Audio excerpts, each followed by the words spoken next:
अस्सलाम वालेकुम। ये जो वीडियो तैयार किया गया है, करीबन 17,000 से ज़्यादा लोगों ने हमें ख़त लिखा है।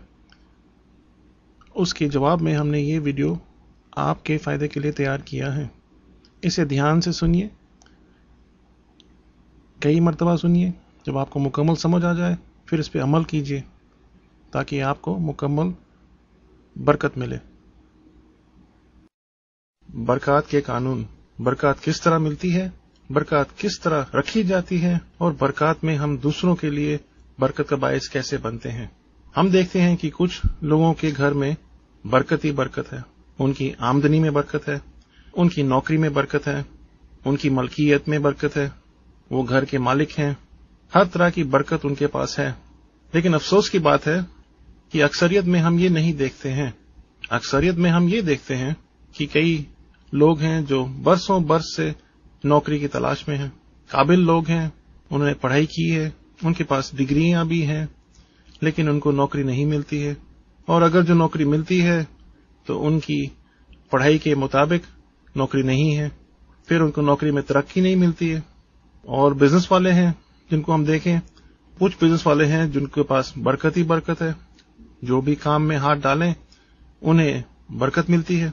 लेकिन अक्सरियत में हम देखते हैं कि आजकल अमूमन बिजनेस वाले जो हैं वो बेचारे तकलीफ में हैं।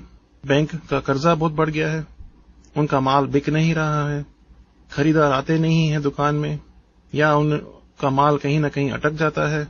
हर तरह से रुकावटें आती हैं, बरकत नहीं है, मुसीबतें बहुत हैं। और इसके अलावा हम देखते हैं कि अमूमन लोगों की जिंदगी में हलाल रिज़्क का बरकत नहीं है। जो कमाई करते हैं, जैसे उनको तनख्वाह मिलती है, महीना शुरू नहीं हुआ है और तनख्वाह खत्म होना शुरू होती है। आधे महीने के बाद अमूमन वक्त उनकी तनख्वाह खत्म हो जाती है। फिर वो बेचारे कैसे अपनी जरूरतें पूरी करते हैं ये तो अल्लाह ही जाने। लेकिन क्या है ये वजह कि कुछ लोगों के पास बरकत ही बरकत है और अमूमन लोगों के पास बरकत नहीं है? क्या ये अल्लाह ताला की मर्जी है? मैं नहीं समझता हूं कि ये अल्लाह ताला की मर्जी है, क्योंकि हम सबको पता है कि अल्लाह ताला के 99 नामों में उनका एक जलाली नाम है या वदूद। अब या वदूद का जब हम तर्जुमा करेंगे उर्दू में तो इसका मतलब है मोहब्बत। लेकिन ये मामूली मोहब्बत नहीं है, ये मोहब्बत का समुंदर भी नहीं कहलाएगा, ये तो एक मोहब्बत का सागर कहलाएगा। ऐसा सागर जिसके कोई हदूद नहीं है। तो अगर जो अल्लाह ताला हमारे से मोहब्बत करते हैं तो हमारे ऊपर बरकत क्यों नहीं आती है? क्या है रुकावट बरकत ना आने की? आज हम इसका मुआयना करेंगे। मैं एक बहुत आसान सा जुमला आपको सुनाऊंगा, वो ये है, शिफा मुफ्त में है लेकिन बरकत कमाई जाती है। यानी अल्लाह ताला हमें शिफा मुफ्त में देते हैं, लेकिन बरकत जो है वो हम अल्लाह ताला से कमाते हैं। अब बरकत को समझने के लिए हमें जाना पड़ेगा आदम अलैहिस्सलाम के जमाने में। बरकत के कानून समझने के लिए हमें जाना पड़ेगा आदम अलैहिस्सलाम के जमाने में। इस वक्त पे अल्लाह ताला ने एक कानून दिया था जिसको हम बोलते हैं बीज और फसल। हम सब ने तो सुना ही होगा, नेकी करोगे नेकी पाओगे। ये भी बीज का कानून है। अगर जो हम नेकी का बीज बोएंगे तो हम जरूर नेकी की फसल काटेंगे, और जो भी हम बीज बोएंगे वही फसल काटेंगे।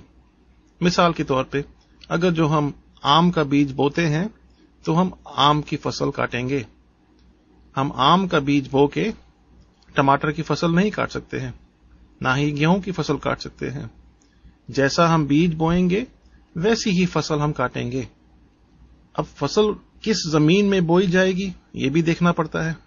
जब किसान अपनी खेत को हल चलाता है तो वो सारे पत्थर निकालता है वहां से। अगर जो बड़े बड़े पत्थर हैं, पथरीली जमीन है, तो वो पत्थर निकालेगा, और नहीं तो वो ऐसी जमीन खरीदेगा जिसमें पत्थर बहुत कम है। उसके अलावा वो ये भी देखेगा क्या इस जमीन में नमक ज्यादा है, क्या ये जमीन अच्छी जमीन है।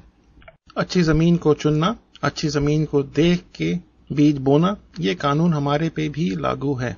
आगे समझने के लिए हमें जाना पड़ता है موسیٰ علیہ السلام کے زمانے میں موسیٰ علیہ السلام کو اللہ تعالیٰ نے یہ قانون دیے تھے، جو کچھ ہم کمائیں گے اس کا 10واں حصہ ہم پیش کریں گے اللہ تعالیٰ کے کام کے لیے. یہ بیج کہلاتا ہے، اور یہ بیج اچھی زمین میں بویا جائے گا تو ہمیں اچھی فصل آئے گی. پھر سے میں سمجھاتا ہوں. کوئی انسان نوکری کر رہا ہے، جو کچھ وہ کماتا ہے وہ اس کا 10واں حصہ خوشی سے دینا بہت ضروری ہے. وہ خوشی سے اپنا 10واں حصہ اچھی زمین میں بوتا ہے، اس کے بعد وہ فصل کاٹے گا. یہ قانون ہے اللہ تعالیٰ کا. اور جیسے وہ ہر مہینے اپنا بیج بوتا ہے، اسی طرح وہ ہر مہینے اپنی فصل کاٹے گا، کیونکہ بیج اور فصل کا قانون اللہ تعالیٰ کا دیا ہوا قانون ہے. اسی طرح کوئی کاروبار کرتا ہے، کاروبار میں اس کو فصل چاہیے، تو وہ بھی اپنی کمائی میں سے اپنا 10واں حصہ بیج بوئے گا اور وہ فصل کاٹے گا، برکت کی فصل. تو جب ہمیں برکت چاہیے ہر وقت، تو ہم ہر وقت بیج بوتے رہیں گے اور ہم ہر وقت فصل کاٹتے رہیں گے. اب یہ قانون 10ویں حصے کا پرانے زمانے میں دیا گیا تھا، لیکن یہ ہمارے پہ لاگو نہیں ہے. یعنی ہم اپنا دل کھول کے زیادہ دے سکتے ہیں، 15% دے سکتے ہیں، 20 دے سکتے ہیں، 50 دے سکتے ہیں. اور جیسے جیسے اللہ تعالیٰ ہمارے پہ اور برکتیں دیتے ہیں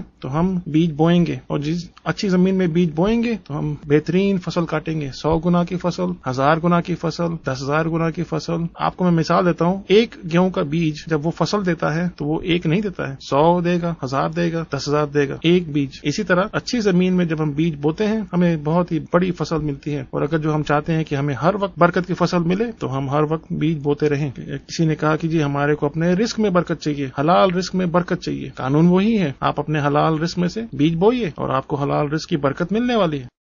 یہ بات دھیان میں رکھنا کہ برکت اس وقت تک نہیں شروع ہوگی جب تک ہم بیج نہیں بوئیں گے. مثال کے طور پہ لڑکا لڑکی شادی کرتے ہیں، لیکن شادی کے بعد بچے پیدا نہیں ہوئیں گے جب تک بیج نہیں بویا جائے گا. وہی قانون بیج اور فصل کا چلتا ہے. اس کے بعد ہم دعا کرنے والے ہیں، لیکن یہ دھیان میں رکھنا کہ جب تک آپ بیج نہیں بو گے فصل نہیں آئے گا. اس دعا میں ہم صرف نیت کرنے والے ہیں کہ ہم بیج بوئیں گے، اور میرا یقین ہے کہ یا ودود آپ کا فصل تیار کر رہے ہیں. اس لیے آپ سب میرے پیچھے پیچھے یہ اگلی دعا بولیے، اور دل سے بولیے، خوشی سے بولیے، اور پھر اپنا فصل حاصل کیجیے. آمین. آؤ پھر ہم دعا کریں. اے ہمارے پیارے رب العالمین، یا حیو یا قیوم یا ودود، پیارے زندہ خدا، ہمیں بیج دیجیے تاکہ ہم وہ بیج بو سکیں اور آپ سے برکت کی فصل حاصل کر سکیں.